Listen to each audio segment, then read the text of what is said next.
I'm pleased to introduce you to our next speaker as a non-binary individual who has experienced the diverse tapestry of cultures throughout their life. Our speaker possesses a unique perspective that makes them highly qualified to shed light on the topic of bias within our human societies. Their personal journey has gifted them with profound insights into the subtle nuances and inherent biases ingrained within our systems. With a keen eye for observation and a deep understanding of the complexities surrounding gender and culture, their expertise and lived experience make them an extraordinary guide as we navigate the uncharted territories of bias together. Wow, get ready to be enlightened as our speaker takes the stage to share their wisdom and ignite a transformative,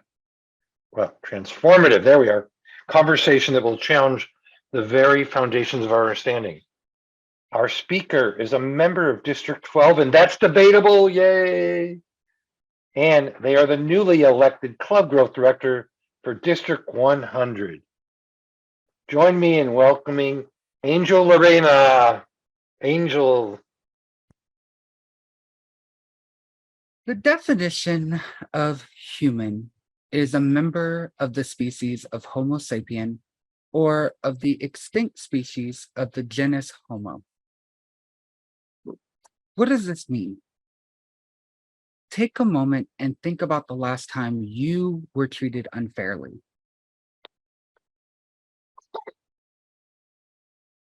Think about if in that moment it was some belief against you at play in the other person's mind that made them treat you unfairly.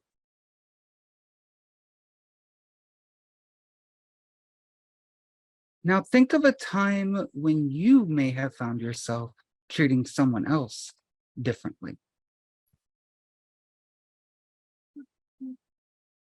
If you were able to answer that last question, you may have recognized that you were treating someone else differently as an other person and unequal to you and who you are. And yet, we're all human. Today, we're going to talk about some tools, a way that we can reconstruct the wording we use and the ideas we have to better remove the bias and remove that divisive language that we use and focus on humans as a whole. Now, let's talk about what language is. If I asked 10 people in a room what language is, I'm going to get 10 different answers. What language it is? What is the it? And that is because language consists of wording.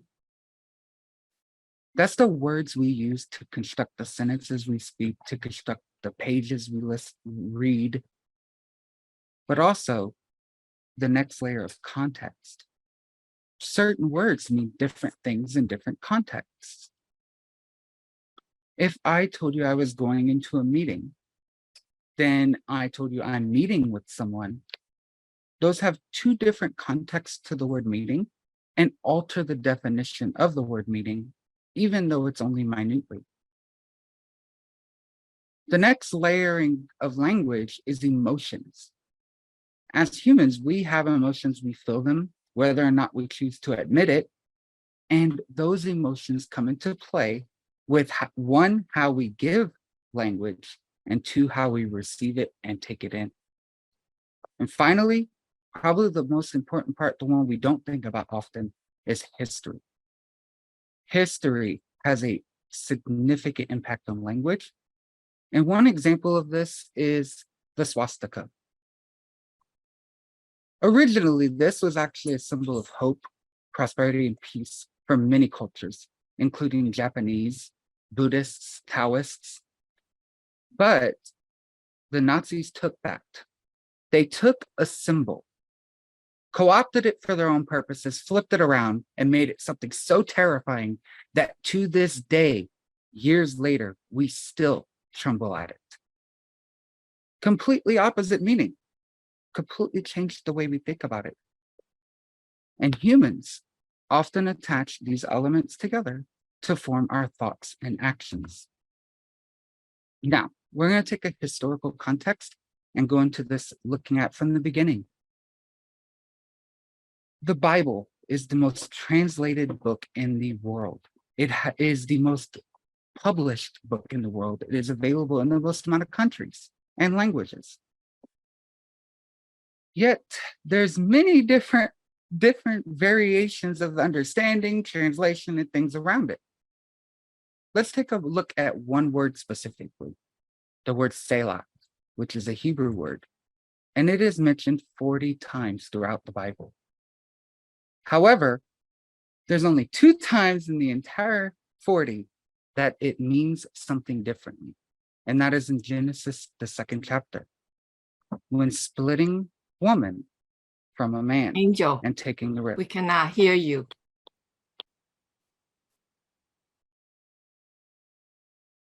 Okay. I hear him fine. I hear you I hear too. Oh, we're Yeah, good. I'm gonna I- keep going. I hear you just fine, Angel. Go for Yep, it. keep going. So we need to ask ourselves as humans why these 2 words out of the 40 are translated different. Who translated it? Why is these 2 specific instances different from the other 38 speckled throughout the same book?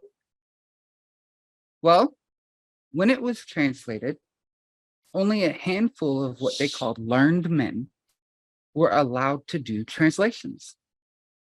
So why do you think they translated this one section differently? Scholars currently, to this day, believe that there was a bias at play. And this bias was at play to maintain power for the control of these learned men. They wanted to influence the world. They wanted to tell the world how it should be. And what better way than to control the translation of one of the most published books in the world? And yet, we're all human. Let's take another thing from the Bible and see how that's at play. Everybody knows the 10 Commandments. We were taught this when we were kids, especially if you grew up in a Judaistic or Christian home. There's one part of the 10 Commandments that to this day we all say, but it's actually not the translation.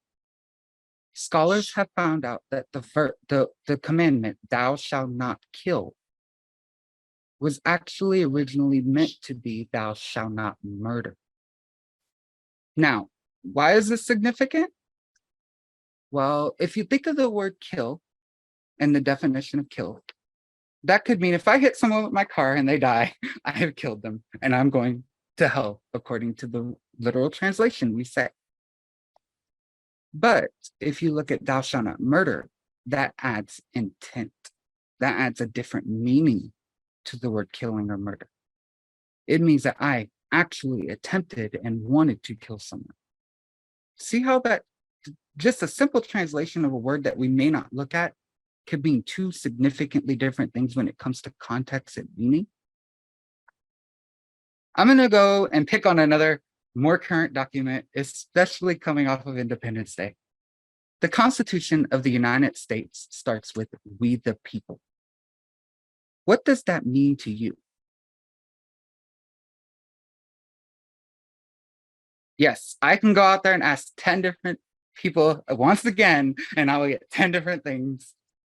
It'll mean citizens, it'll mean humans, it'll mean a person who was born here, a person who's not born here. It all is going to depend on where you come from and what emotional context is at play. But it's not all the people. Originally, once again, only the entitled white men of the country, which were able to hold own land, were counted in that "we the people." And this actually jump-started the great experiment known as the United States. This document was written in 1787 and has been in operation since 1789. And let me tell you, that was one hell of a business meeting in Philadelphia. So why is it that so many non-Americans believe that our democracy is only 5 decades old?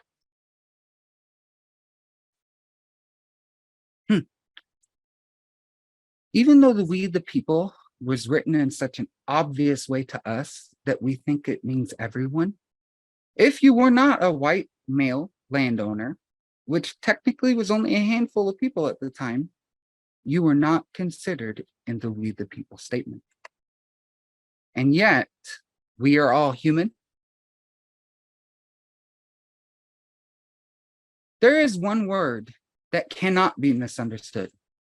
It's the word human. It's not a concept.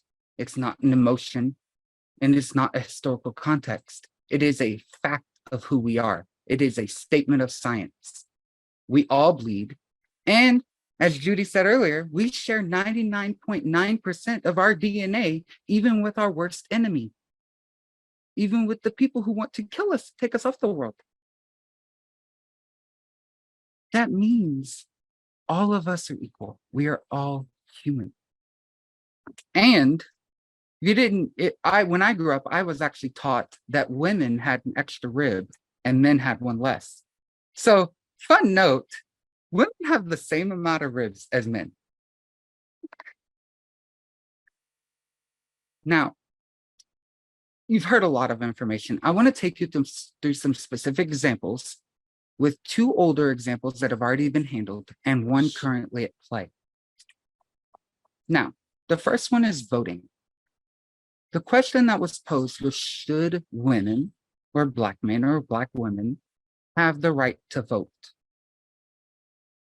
And yes, the Voting Rights Act was passed in 1920, but even then, states tried to limit who could vote. The Voting Rights Act of 1965 changed it.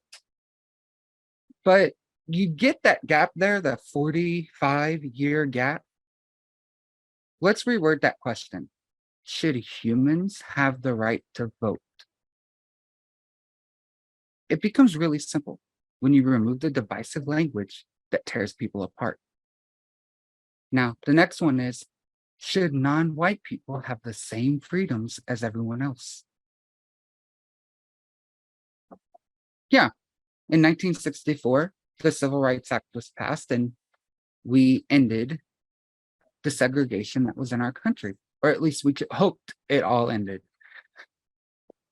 But a better question is, should all humans have the freedom to live their life and be happy? And believe it or not, that's actually written in our Declaration of Independence. The pursuit of happiness is a common right amongst all. It makes it a little bit simple, but let's take it to a current issue, not one that's already been decided.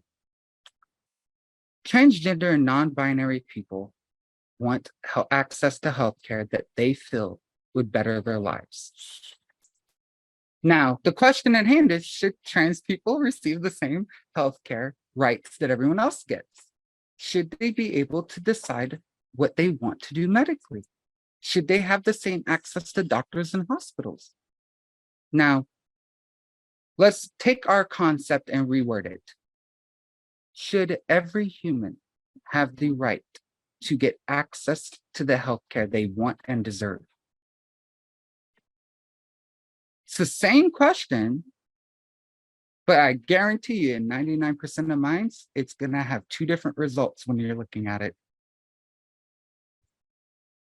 Now, I'm gonna tell you, this will not end debate. Everyone's going to fight. We're gonna find something to argue over, and it will not end the wars, but it will remove the divisive language triggering us, spurring us on. Because at the end of the day, we are all human.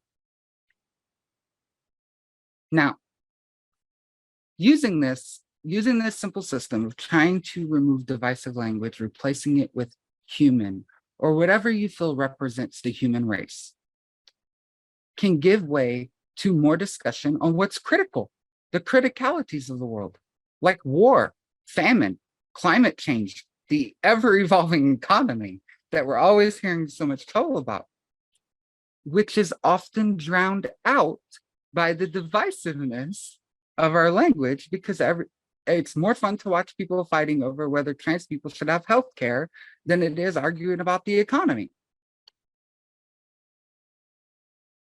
It sells more stuff on media. But if we, like I said, we remove the divisive language, we can talk about what really is going to help us. This is a litmus test for everyone here today. Whenever you go into the world, whenever you are talking to your friend, going to the grocery store, talking to the cashier, writing a book, writing an article, writing policy, as many of us Toastmasters experience, especially if we're in leadership, we must admit we all carry unknown or known biases. Even me, who tries not to, I have biases at play all the time. I have to actively work to fix them. And by removing divisive language and plugging in human, or like I said, another word to represent the human race, using it in our day-to-day life, in our interactions, in our writing, in our decisions, both personally and professionally, at that moment, we the people, one human race, are truly together. Now, don't take my word for it. What I'm going to do, I'm going to put a PDF in the chat. I'm also going to put my email. That PDF is my list of references that I researched on this. I want you to go out though and do your own research. Research on both sides of the field. Don't just research one. Always look at both to where you get a good middle ground and make your own decisions. The whole idea of this is to make the world a better place and make humans more united, because we cannot be strong until we're all together.